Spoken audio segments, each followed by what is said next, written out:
just want you to feel better.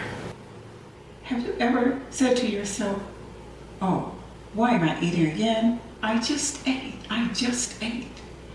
That was me.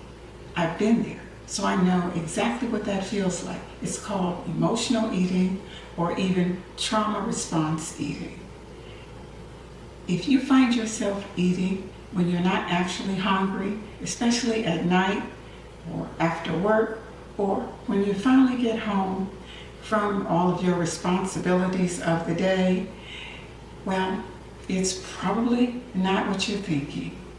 It's probably just your body's nervous system asking you for relief.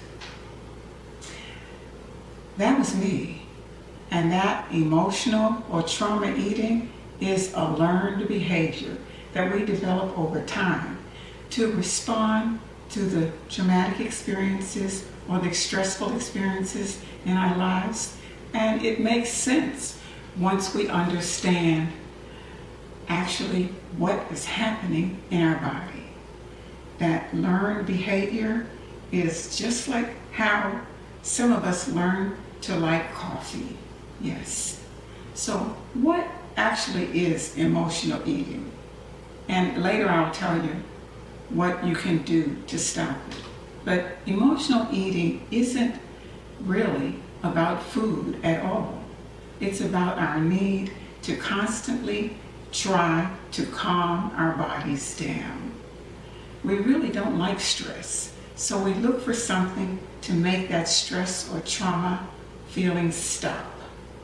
When stress builds up, whether it's something emotional, mental, hormonal, or physical, our nervous system looks for the fastest way to calm these things down. And food works, particularly sweets and other carbohydrates. That looks like candy and other sugary snacks, macaroni and cheese, chips and crackers, salty foods, crunchy foods, familiar foods like your mom's pecan pie. Not because we're out of control, but because food temporarily sends a calming signal to our brains. That's just how our biology works. So, let me tell you about me and see if you can relate. I would eat just fine all day. Breakfast fine, lunch fine, even a smaller meal at dinner that was also healthy. And then nighttime would hit. Maybe I'm alone with my thoughts. Everything's quiet now. My responsibilities have faded for the day. And suddenly, I want something to eat. Not because I'm hungry, but because my body finally has space to feel everything it has held in all day. You know what I'm talking about. Or maybe you've experienced it a little different. Maybe you've experienced it like this. You just had a long, mentally exhausting day. No major trauma, nothing dramatic happened. Just decisions after decisions, responsibility after responsibility, work pressures, family drama, maybe school stress. You get home and you're headed straight for the kitchen, looking for a snack or something to eat. Your nervous system is saying you need relief.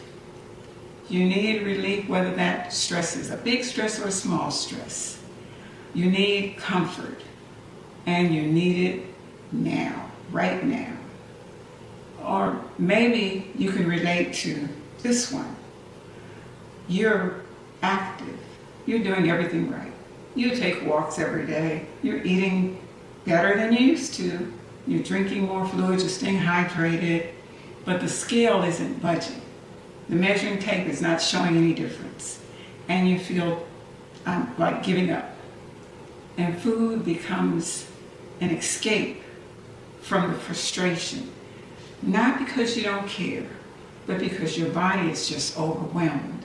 All these things are our body's delayed response to stress and trauma, and it happens to all of us. Here's the better way to look at this that changes everything. Emotional eating is not about wanting food. It's about wanting relief. Relief. Food is just a tool or the vehicle your body learns, works, so it uses it. Think of it like this. If you have a headache, let's say you have a headache, and you take something for that headache, right? But the headache medicine you grabbed doesn't fix the problem that caused the headache. No, actually, it doesn't even fix the headache. It just blocks the pain signals to your brain, like food calms the stress. But the actual problem isn't addressed by the headache medicine, nor by the food. Food is like the medicine. Here's why fighting it makes it worse. This is where so many people get stuck. They try to stop emotional eating with more restrictions, cutting out more foods, trying to, quote, be more disciplined, making themselves feel less guilty, maybe. But here's the problem with that. All these things just add even more stress. And stress is what is triggering the eating in the first place. So the body pushes back even harder. That's our biology. That's how we're made. That's why you can be strong all day long, then completely give up by the end of the day. It's biology.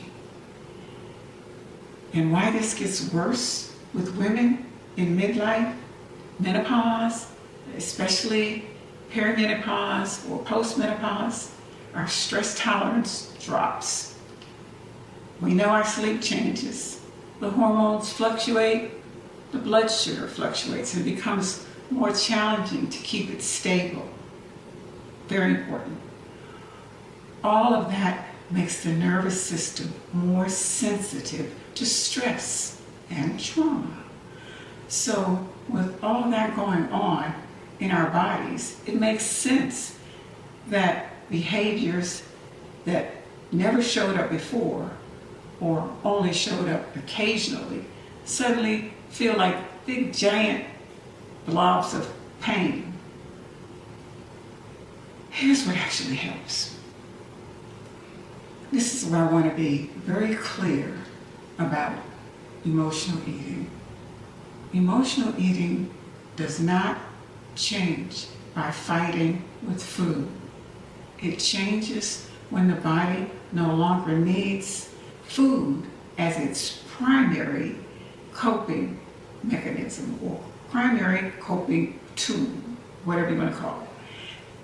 That starts with reducing the chronic stressors where you can and creating consistency instead of trying extreme restrictions. What does that look like? Consistently taking walks. The stress will drop if you consistently not putting yourself in situations that require a high stress response. If you choose more healthy snacks consistently over the sugary ones, the things that cause stress won't just go away, but your response will be different. The secret sauce is not restrictions. The secret sauce is consistency.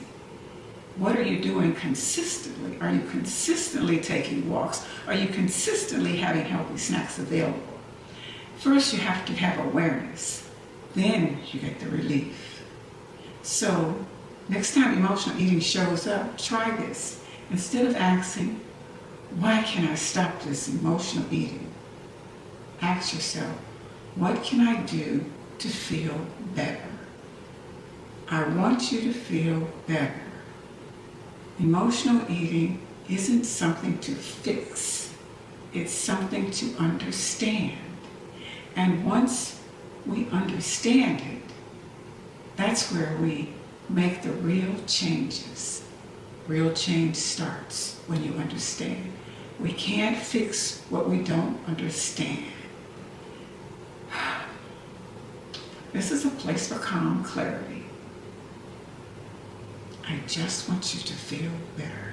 I wish I could say that at the beginning, because I know oftentimes everybody won't stay till the end. I wish I could say at the beginning, I just want you to feel better.